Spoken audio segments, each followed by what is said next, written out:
think, Marge. All I need is a title.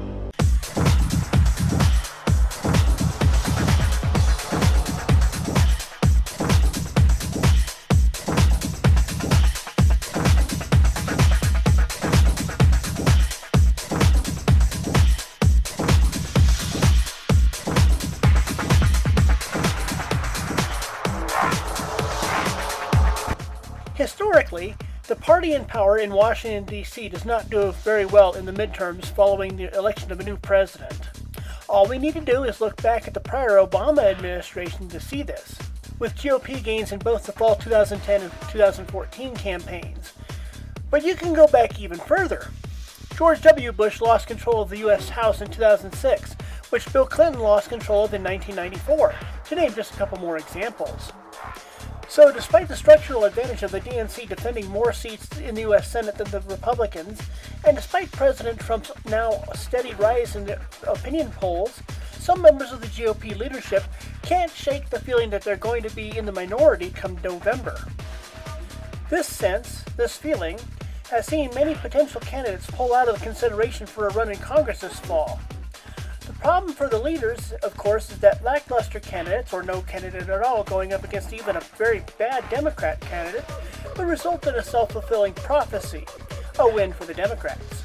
However, with the recently passed tax reform, general success in foreign affairs, and again the rise in Trump's job approval, coupled with the Dems having no solid message, as demonstrated by the failure of the January 2018 government shutdown to significantly harm Republicans, the fact that they've done little or nothing to reform a message that got itself trounced in this latest round of elections, and the fact that they've been enslaved to this whole Russia collusion fake narrative, shows that what we've been saying for the past few months is true.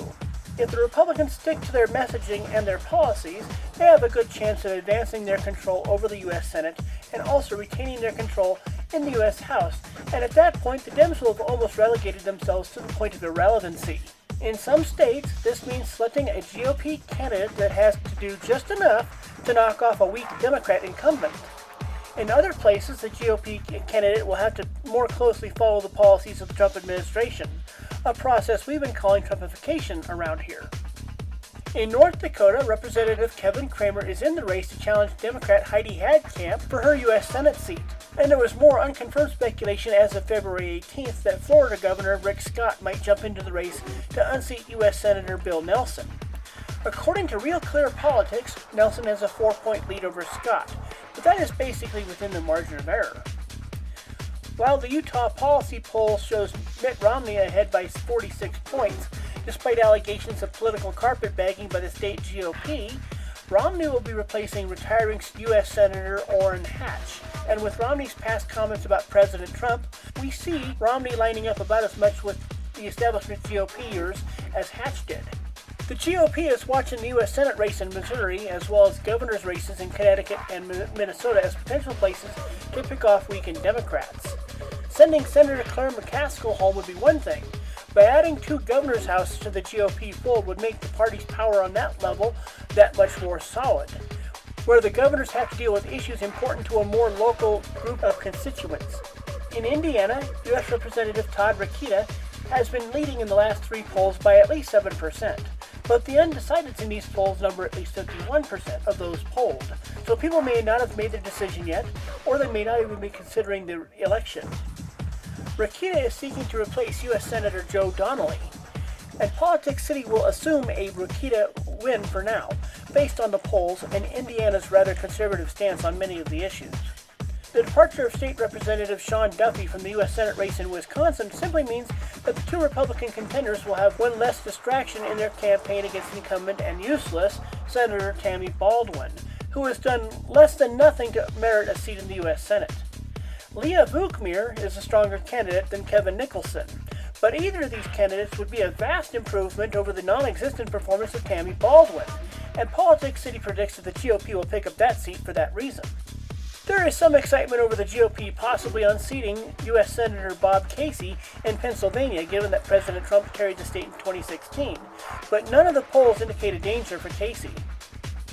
This does not mean that the political environment or the wave of retirements has not hurt the GOP chances to further solidify their control. Michigan's U.S. Senator Debbie Stabenow will retain her seat, in part because prospective GOP challengers have decided not to get involved. The same could be said in Montana, where Senator John Tester will probably be re-elected because the GOP competition is quite weak at this point. Similarly, GOP challengers have backed away from challenging Senator Tim Kaine in Virginia, as well as both of the Democrat senators in Minnesota. Meanwhile, the GOP is trying to get their candidate in the Missouri U.S. Senate race to reconsider her decision to back out of the race, especially after she raised a lot of money for it, and the fact that Claire McCaskill might be a good target for picking up a seat. However, on the flip side, there are strong GOP challengers to incumbent senators in Florida, West Virginia, and Arizona, where we may see an example of Trumpification. The biggest headache for the GOP might be on the gubernatorial level, where the party is still trying to line up candidates in Maine, Pennsylvania, Rhode Island, and Connecticut. Finally, and perhaps the safest call in U.S. electoral history ever, Politics City believes that incumbent U.S. Senator John Barrasso will retain his seat after a challenge from upstate candidate Gary Trauner.